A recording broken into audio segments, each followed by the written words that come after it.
There's been some major speculation over who is going to captain the Springboks this year and what exactly Rassie Rasmus's plan is for 2024. Well, Dr. Rassie has now shed some light on those questions we have. Guys, if you haven't, please make sure you smash that subscribe button. Still about 90% of you who watch this channel on a regular basis are not subscribed. And as you know, our goal is to hit 100,000 subscribers by the end of the year. Now, if you missed it, yesterday, Rassie Erasmus received an honorary doctorate from the Northwest University. And afterwards, he started speaking to the media and has sort of answered some of the questions we've been having this year. The big one is, who is going to be the captain of the Springboks in 2024? Because as we know, a couple of months ago, Rassie Erasmus came out and said that he prefers his captain to be locally based. And this was after the fact that Siya Kolisi had moved to Racing 92 after the World Cup. So there was a couple of discussions going on of who could take over the leadership role from Siya Kolisi if Rassie Erasmus doesn't appoint him as captain because he's not locally based. Well, it now appears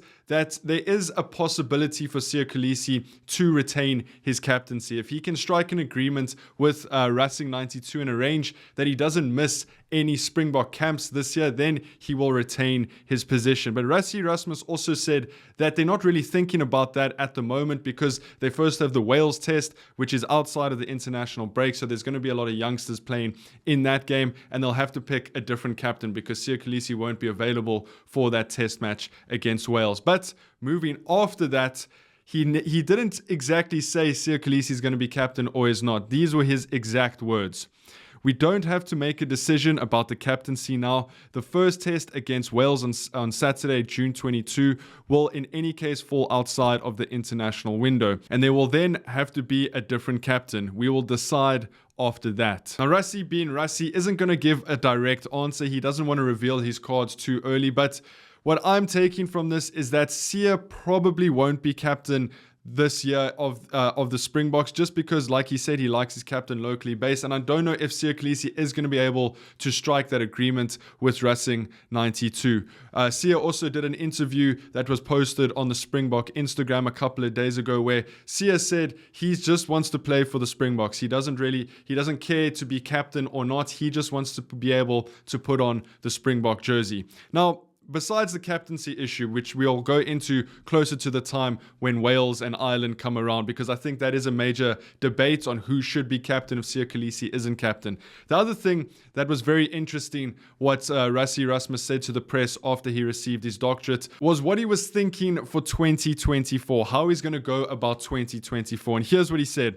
The coaching staff has worked hard. We are definitely going to give younger guys a chance this year. We must remember in 2020, we did not play rugby due to COVID-19. We couldn't play. So we will definitely need to start throwing in younger players. Now, when I heard this and read this for the first time, I was sort of in a bit of a juxtaposition because, yes, I do agree we need to start and younger players and give them an opportunity to prove themselves leading up to the 2027 World Cup. But the Springboks have also said that they want to win more games between World Cups. So it becomes this sort of balancing act of when do they try and win the games and against who do they try and win these games and when do these youngsters play?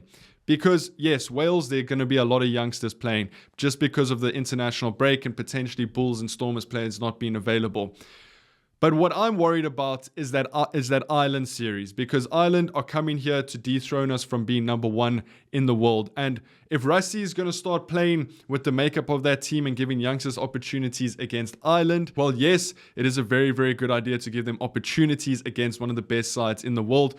We also need to stamp our mark on the international rugby scene. Yes, I get that we won the Rugby World Cup, but Ireland are still that unanswered team for the Springboks. The Springboks haven't beaten them since 2016. So I do think it becomes this balancing act of when does Rassie put the youngsters in and when does he decide, no, we need to go and win this series and just lay that to bed. And I do think we forget that the Springboks didn't play during 2020. So they lost a year of preparation ahead of the 2023 World Cup. And that's not going to happen this time, which I think is going to make our squad depth even bigger. And it's going to give the Springboks even more chance to win the 2027 World Cup, because it gives us a full extra year to try different players, try different combinations.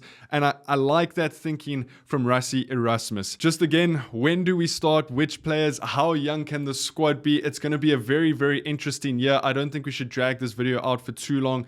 Give me your thoughts down in the comments. When should Rassie be playing these youngsters? Who should take over the captaincy from Siya Kolisi if he doesn't captain this year? There's a lot to talk about. Let me know down in the comments. If you haven't, make sure you hit that subscribe button, leave this video a like, and I'll see you guys in the next one. Take it easy. Peace.